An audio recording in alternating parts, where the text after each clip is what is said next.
শুভেচ্ছা আমন্ত্রণ খেলাধুলা নিয়ে ইন্ডিপেন্ডেন্ট টেলিভিশনের নিয়মিত আয়োজন যত খেলায়, সাথে আছি মোহাম্মদ নাজিম। শুরুতেই জানাবো শিরোনাম। আবুধাবিতে ব্যাটিং ব্যর্থতায় চরম ভোগান্তি, ইংল্যান্ডের কাছে বিপর্যস্ত বাংলাদেশ, এক পেশে ম্যাচে ৮ উইকেটের হার।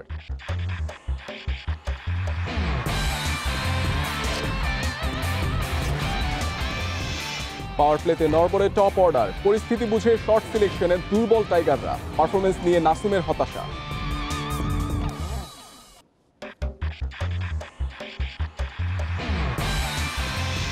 এএফসি এশিয়ান কাপ বাছাইয়ে অনূর্ধ্ব 23 দলের শুরুটা আক্ষেপে, কুয়েতের কাছে 1 গোলে হারল মারুফের দল।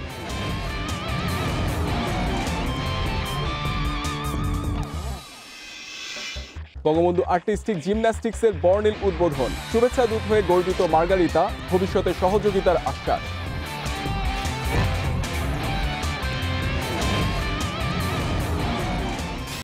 ঘুরে দাঁড়ানো তো দূরের কথা, ইংল্যান্ডের বিপক্ষে আরও বড় ব্যবধানে হেরেছে বাংলাদেশ। ব্যাটিং উইকেটে ব্যাটারদের ব্যর্থতায় বাংলাদেশ গুটিয়ে যায় 124 রানে।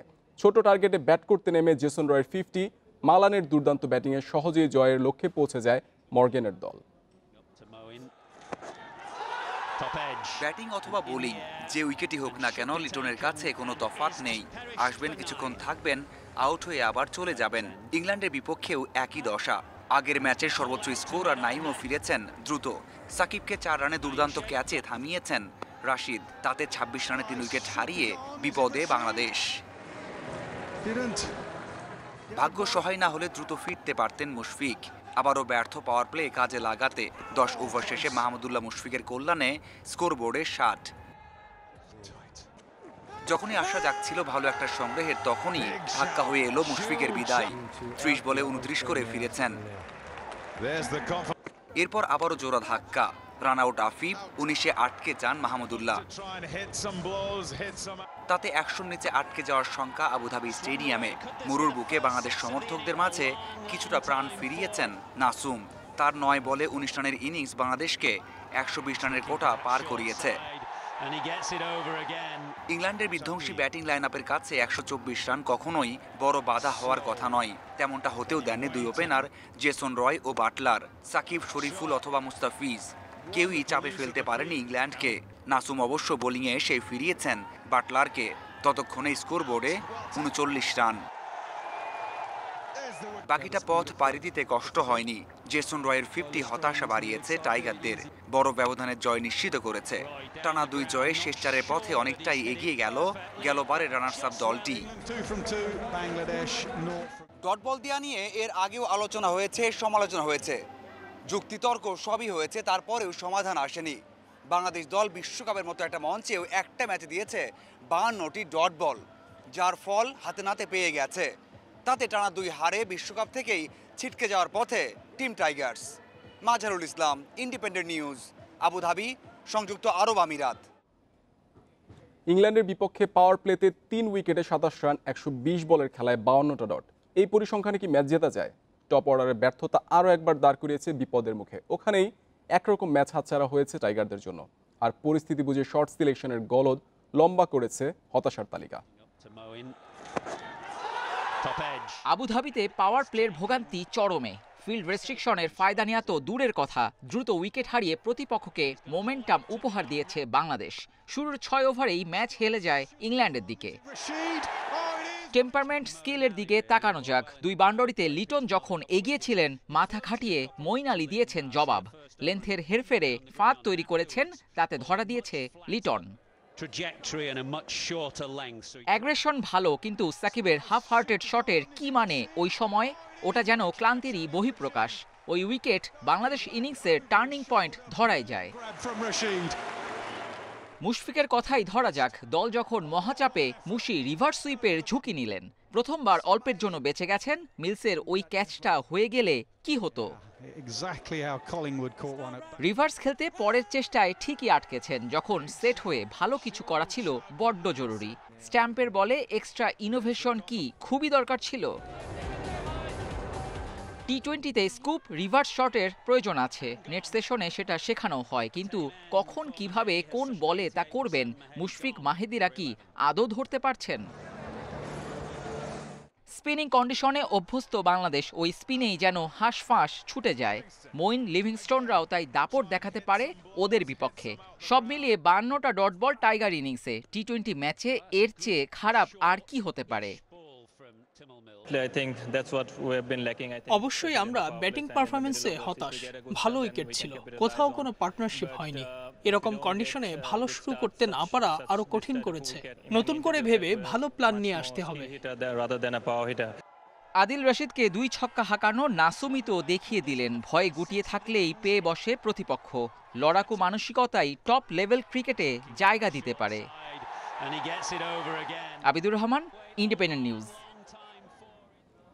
ইংল্যান্ডের বিপক্ষে 8 উইকেটের হারে স্পষ্ট 3 ডিপার্টমেন্টেই ব্যর্থ বাংলাদেশ। ব্যাটিংয়ের পর বোলিংয়েও হতাশ করেছে টিম টাইগার্স।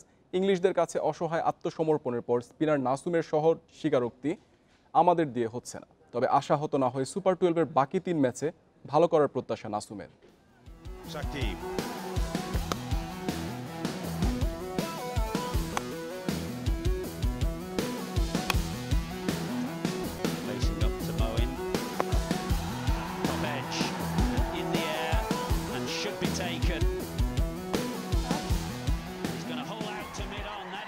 দেশে দেশের বাইরে বাংলাদেশের বড় শক্তির নাম স্পিন অ্যাটাক। সেই স্পিনাররাই ভালো করতে পারছেন না, ফলো আসছে না। সাথে ব্যাটসম্যানরাও ভালো করতে পারেননি। কেন ভালো করতে পারছেন না তার উত্তর যেন নেই নাসুমের কাছেও। নিয়ে আমাদের মধ্যে কথা হয়, আমরা তো অবশ্যই কথা বলি। আমাদের যেহেতু হচ্ছে না, প্রথম 6 ওভার আমরা রান তুলতে পারতেছি না, এই জন্য আমরা একটু ব্যাকফুটে চলে যাচ্ছি। আর রানও তুলতে পারতেছি না, উইকেটও চলে যাচ্ছে, এই জন্য হয়তো আমরা একটু ব্যাকফুটে চলে যাচ্ছি। বাট এইটা নিয়ে কথা হয়, আর সবার ভিতরেই আছে, চেষ্টা আছে মানে ভালো কিছু করার।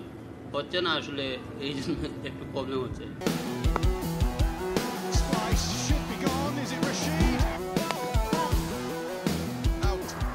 টানা ম্যাচ হেরে ব্যাকফুটে বাংলাদেশ। বাকি 3 ম্যাচে ভালো পারফর্ম করার নিয়েও থাকছে শঙ্কা। এখান থেকেও কি সেমিফাইনাল খেলা সম্ভব? নাসুম অবশ্য সেই চাপ নিতে চাইছেন না, বলছেন ম্যাচ বাই ম্যাচ খেলতে চায় বাংলাদেশ দল। আমাদের আরো 3টা ম্যাচ আছে, অবশ্যই এখান থেকে একটা ম্যাচ আমরা ক্লিক করলে অবশ্যই বাকি 2টা ম্যাচও আমরা ক্লিক করতে পারবো। আর একটা ম্যাচ জিতলে অবশ্যই পরের ম্যাচের জন্য কনফিডেন্স দেয়।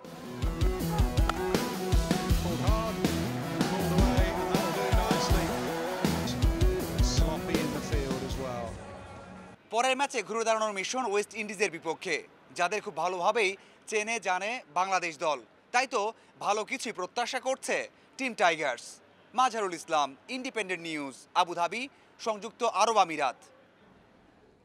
2022 অস্ট্রেলিয়া বিশ্বকাপে বাংলাদেশের সরাসরি সুপার 12-এ খেলা নিয়ে শঙ্কা জোরালো। টি-20 বিশ্বকাপের ব্যর্থতায় র্যাঙ্কিংয়ে 2 ধাপ পিছিয়ে গেছে টাইগাররা। অস্বস্তির মাঝে সুখবর, মোহাম্মদ নাবিকে পেছনে ফেলে অলরাউন্ডার র্যাঙ্কিংয়ের শীর্ষস্থান পুনরুদ্ধার করেছেন সাকিব। র্যাঙ্কিংয়ে 6 নম্বর থেকে বিশ্বকাপ মিশন শুরু করে বাংলাদেশ। প্রথম রাউন্ডে স্কটল্যান্ড ও সুপার 12-এ শ্রীলঙ্কার বিপক্ষে হারে হয়েছে অবনমন। বিশ্বকাপ শেষে 15 নভেম্বর নতুন র্যাঙ্কিং প্রকাশ করবে আইসিসি। শীর্ষ 8 দল 2022 অস্ট্রেলিয়া টি-20 বিশ্বকাপে সরাসরি খেলবে। 8 নম্বর পজিশন ধরে রাখতে বিশ্বকাপের বাকি ম্যাচগুলোতে ভালো করতে হবে মাহমুদুল্লাহর দলকে।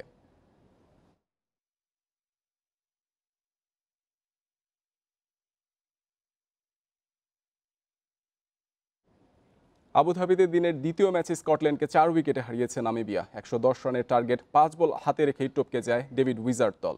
টস হেরে ব্যাট করতে নেমে সুবিধা করতে পারেনি স্কটল্যান্ড। আফগানিস্তান ম্যাচের মতো এই দিনও শুরুতেই ধস নামে স্কটিশ লাইনআপে। রুবেন ট্রাম্পেলম্যানের দানটবে দিশে হারায় স্কটল্যান্ড। প্রথম ওভারে হারায় 3 উইকেট। মানসির পর ম্যাকলয়েড আর বেরিংটন আউট হন 0 রানে। তবে ম্যাথিউ ক্রস ও মাইকেল লিস্কের প্রতিরোধ মান বাঁচিয়েছে। জবাবে আস্কিং রেটের সঙ্গে পাল্লা দিয়ে রান তোলে নামিবিয়া। ক্রেগ উইলিয়ামস ফেরেন 23 করে। লিঙ্গেন আউট হন 18 রানে। মাঝে গ্রিন এরাসমাসের আউটে শঙ্কা জাগলেও সামলে নেন স্মিথ।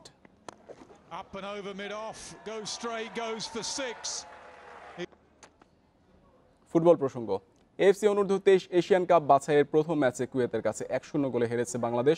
জাতীয় দলের 6 জন নিয়ে পারফরমেন্স এগোতে পারেনি লাল সবুজ। পুরো ম্যাচে তেমন কোনো আক্রমণই করতে পারেনি মারুফুল হকের শিষ্যরা। আন্তর্জাতিক অঙ্গনে বাংলাদেশ কোথায় আছে তা আরও একবার বুঝিয়ে দিল কুয়েতের যুব দল। জাতীয় দলের 6 ফুটবলার নিয়েও লাল সবুজদের নড়বড়ে অবস্থা। ম্যাচের শুরু থেকেই বল দখলে এগিয়ে কুয়েত। অগোছালো ফুটবল আর সমন্বয়ের অভাব, বারবার হতাশ বেঙ্গল টাইগার্স। ম্যাচের 18 মিনিটে রেফারির পেনাল্টির বাঁশি। এই যাত্রায় দলকে রক্ষা করেন গোলকিপার পাপ্পু। ওই স্বস্তি মিলিয়ে গেছে 2 মিনিট বাদে। লং বল থেকে বাংলার ডিবক্সের সুযোগ তৈরি হয়। বল ক্লিয়ার করতে গিয়ে বিপদ ডেকেছেন পাপ্পু। দ্বিতীয়ার্ধ বাংলাদেশ ঘুরে দাঁড়াতে পারেনি। বিপরীতে কুয়েতের কয়েক দফা আক্রমণ করেও ভাঙতে পারেনি বাংলাদেশের রক্ষণ।